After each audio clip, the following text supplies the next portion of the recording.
Hi folks. You know, one of my favourite stories in the Bible is to be found in the 38th chapter, chapter 38 of the book of Isaiah, and the first 8 verses in that book, or in that chapter rather. The story is that Isaiah the prophet walks into the presence of King Hezekiah, who at this time has become quite ill. And Isaiah says to Hezekiah, "King, you're going to die. Put all your affairs in order, you're going to die." Now, imagine how the king must have felt. How would we have felt? How would you have felt? How would I have felt if a man of Isaiah's calibre walked into our house and said, "You're going to die"? This man was so accurate with his prophecies that he could name future world leaders who hadn't even been born yet. Isaiah was the man, and he's saying to Hezekiah, "You're going to die." Wow, that would have put the collywobbles up the best of any of us, I would imagine.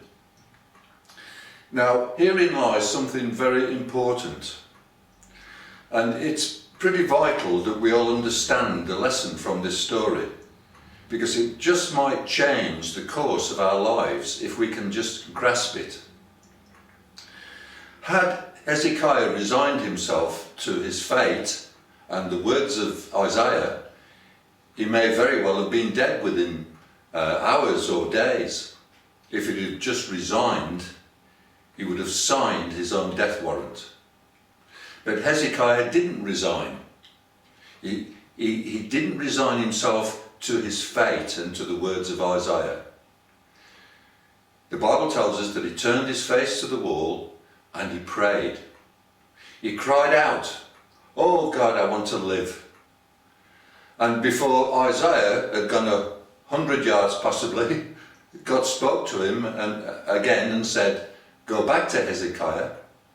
Tell Hezekiah that I've heard him and I'll give him another 15 years of life." Wow. What I have learned from this story and so many more stories in the Bible is that nothing has to be inevitable when God is in it. When God is in control of our lives, as he is if we've given our lives to him, then nothing is inevitable. Why do we need to know this? Well, if you look around the website, particularly at what's happening in our world today, you will see that there are many things happening that makes this world a dangerous place to live in.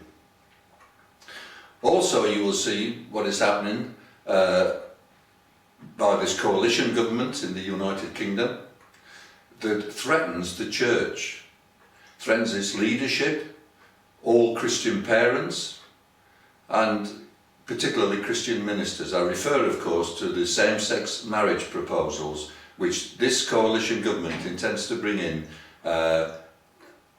by next year now. Instead of 2015, it'll be 2013. You know, if we, the church, resign ourselves to all this, then like Hezekiah, our condition would be fatal. But if, like Hezekiah, we have the presence of mind to pray to a miracle-working God, remember, a miracle-working God, then like Hezekiah, that fatality just might not happen to us. One of the problems that I find is that Christians are losing sight of the fact that God is in control and that God can change things when his people cry out to him. If only we would seek him, he would listen to us. I want to give you a definition of evil. A definition of evil is this: it's the lack of God's presence in any given situation. That's what evil is. When God is not in something, then evil takes over. And it's our job as the church here on this earth to pray God's presence into our government and into our society. That is part of our responsibility. Unfortunately, I think the church has stopped believing this fact. Again this week we've been made aware that the people in power have little or no principle left. A senior politician recently called the police plebs and morons, using some choice swear words to go with it. A school teacher eloped with a 15-year-old student, and it turns out that this man had been under surveillance for some time actually because of his relationship with this girl, and no one bothered to inform the girl's parents. Isn't that shocking? Very recently, 2 police women, girls really, were shot in Manchester. And now, even more recent, a 5-year-old girl has been abducted in Wales, and at the time of making this film we don't know whether she's alive or dead.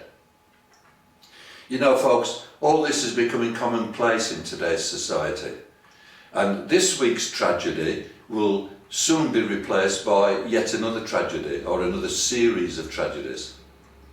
Isn't it time that the church produce some prayer warriors and intercessors in these very troubled days? If we don't pray today, then tomorrow may be much, much worse than today is. Let's think about these things. All I'm trying to do is encourage people to start calling out to God. You know, we have a miracle working God, and God can change things, just like He changed Hezekiah's fate. He was told he was going to die, and yet he lived another 15 years. Why? Because he turned his face to the wall and prayed. Folks, let's turn our face, metaphorically, to the wall, and let's pray before things are just too late in this country. Think about all this, folks. Enjoy the website, have a good look round. God bless you all. Bye for now.